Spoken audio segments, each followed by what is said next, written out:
Today we'll be dissecting pig kidneys. Here I have preserved pig kidney from a fetal pig actually. So here's the kidney with the ureter. Here's a fresh one. Here's a triple injected one. The reason why I wanted to show you the triple injected one, because whenever you see blue, that means it's veins. Whenever you see red, that's arteries, and then anything yellow is where you're supposed to see urine. So let's get started. Here's my fresh one.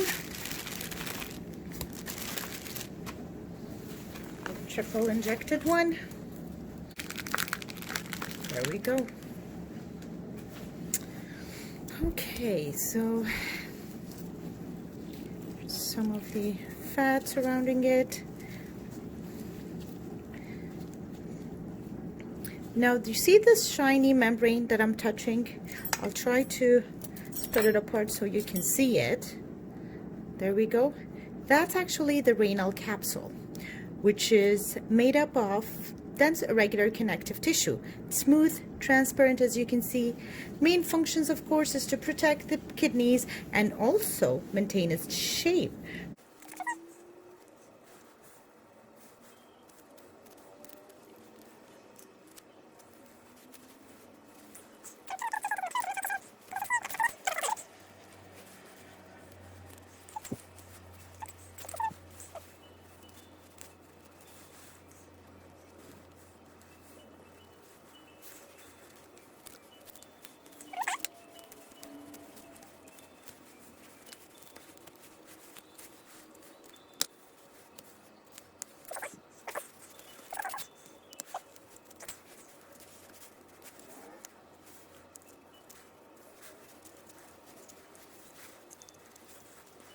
So after I open it up, you can see so this is a frontal plane. You can see the cortex here, renal cortex, and then the renal medulla, which consists of the renal pyramids, separating the renal pyramids, the renal columns. So if we look at each pyramid here, so this is the base of the pyramid, and so another here base of the pyramids, and then the papilla or renal apex of the pyramid. Next to the apex of the renal papilla, you have the minor calyx. That's where you start to call the filtrate urine. So here it's filtrate. The moment it enters your minor calyx, it becomes urine. So you have because you don't adjust actually the composition. Once the filtrate enters the calyces, it's just a matter of transporting it all the way through the ureters, then to the urinary bladder, store it for a short period of time, and then get rid of it through the urethra. So we have the minor calyces. They will unite to form the major calyces, and then the major ones will unite to form the renal pelvis, and the renal pelvis will exit as the ureter. So let's insert the probe here, see where it's going to lead us to. So here, which means this is actually our ureter here. Okay, and then this is our renal artery, and then the vein has a thinner wall, wider lumen, so it tends to collapse, doesn't hold its shape. So there we go, this is the renal vein. So if we start with the renal artery, branches of the abdominal aorta, and then one per kidney. The moment it enters the kidney, it's going to divide and split into segmental ones because it's going to different segments of the kidney. And then when it runs through the renal columns, it's now known by the interlobar arteries.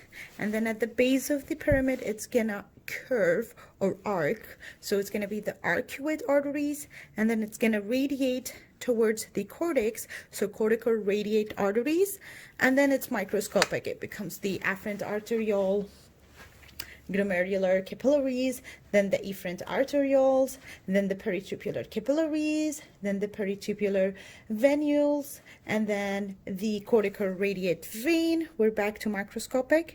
So vein, then arcuate vein, then interlobar vein, then segmental vein, then renal vein, and then it drains into the inferior vena cava.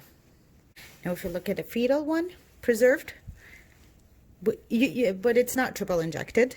So you can see here the cortex, the pyramids,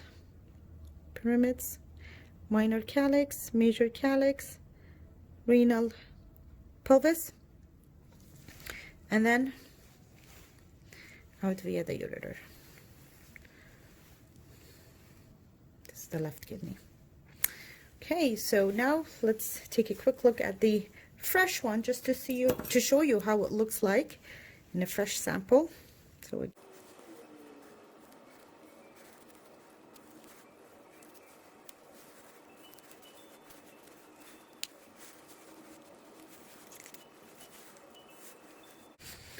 okay, so here's the renal cortex, renal medulla with the pyramids, so renal papilla or apex, the base, the columns, the renal columns, yeah, and this is the minor calyx, major calyx. They come together to form the renal pelvis and exit as the ureter. I think I have the ureter here.